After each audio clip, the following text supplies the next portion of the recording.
இன்னைக்கு டிசம்பர் 9 தாவேக்காவினுடைய மக்கள் சந்திப்பு கூட்டம் புதுச்சேரியில நடந்து முடிஞ்சிருக்கு. இதுக்கு தாவேக்கா தலைவர் நெறைய விஷயங்கள் சொல்லியிருக்காரு. என்னன்னா, இந்த கூட்டத்துக்கு 5000 பேர் மட்டும் தான் வரணும் அப்படின்னு சொல்லியிருக்காங்க. அவங்களுக்கு கியூஆர் கோடு மூலமா ஒரு பாஸ் குடுத்திருப்பாங்க. அத ஸ்கேன் பண்ணி யார் யார் கிட்ட அந்த கியூஆர் கோடு இருக்கோ அவங்களுக்கு மட்டும் தான் இங்க அனுமதி கிடைக்கும் அப்படின்னு சொல்லிட்டு நேத்தைக்கு டிஐஜி அவர்கள் சொல்லியிருந்தாங்க.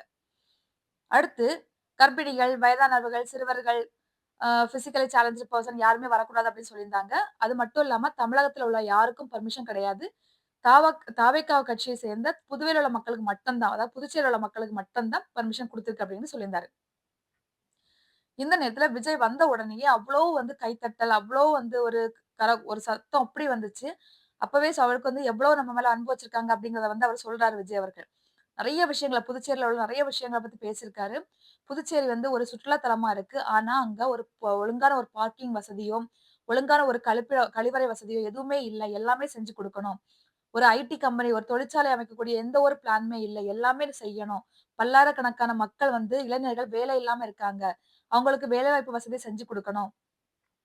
இந்த புதுவையில உள்ள சிஎம்க்கு முதலமைச்சருக்கு அவர் நன்றி சொல்றாரு. எதுக்காகன்னு பார்த்தீங்கன்னா, எந்த ஒரு கட்சி, அரசியல் கட்சி கூட்டம் நடத்தினாலும், அந்த கட்சிக்கு பாதுகாப்பு குடுத்து, நல்லபடியா நடத்தி குடுக்குறீங்க. இத பார்த்தாச்சும் தமிழ்நாடு அரசு கத்துக்கட்டும். கண்டிப்பா கத்துப்பாங்களான்னு தெரியல. ஆனா கத்துப்பாங்க. மக்கள் அத பார்த்துப்பாங்க அப்படின்னு சொல்றாரு. புதுவை மக்களுக்கு சொல்றாரு. இங்க மாநில அரசு அப்படிங்கிற ஒரு அந்தஸ்த பல்லாண்டு வருஷமா அவங்க ஒரு கோரிக்கை வச்சுட்டு இருக்காங்க ஒன்றிய அரசுகிட்ட.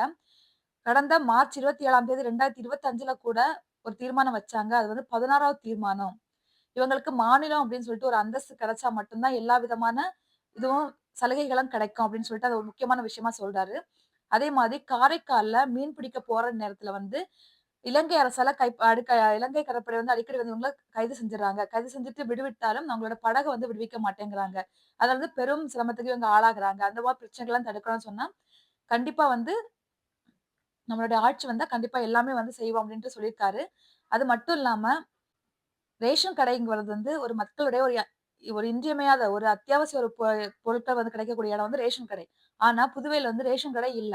அது எல்லாமே கண்டிப்பா கொண்டு வரணும். எல்லாமே நமக்கு தேவை அப்படிங்கிற விஷயத்த சொல்லியிருக்காரு. இந்த விஷயங்கள் எல்லாமே ஒவ்வொரு விஷயமும் சொல்லும்போது, தயவு செஞ்சு திமுகவ மட்டும் நம்பாதீங்க அப்படிங்கிறத ரொம்பவும் அழுத்தமா சொல்லியிருக்காரு. இப்படி சொல்லும்போது மக்களிடையே பார்த்தீங்கன்னா, அவ்ளோ கைத்தட்டல் வந்திருக்கு.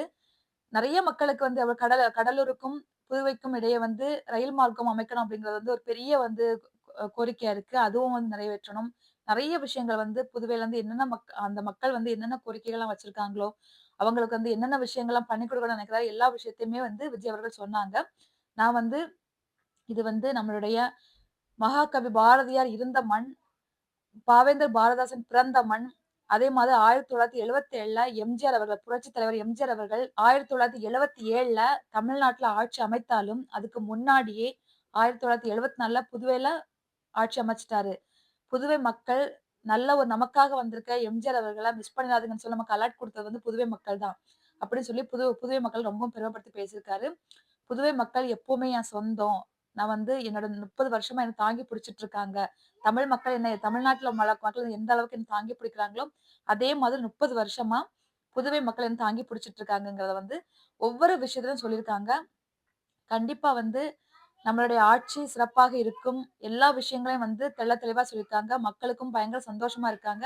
எல்லாமே நல்லபடியா நடந்து முடிஞ்சிருக்கு. மறுபடியும் வரைக்கும் சந்திக்கும் வரைக்கும் நன்றின்னு சொல்லி, அவருடைய என்னென்ன ஆதங்கம் அவருக்கு இருந்துச்சோ, எல்லா விஷயத்தையுமே சொல்லி முடிச்சிருக்காரு.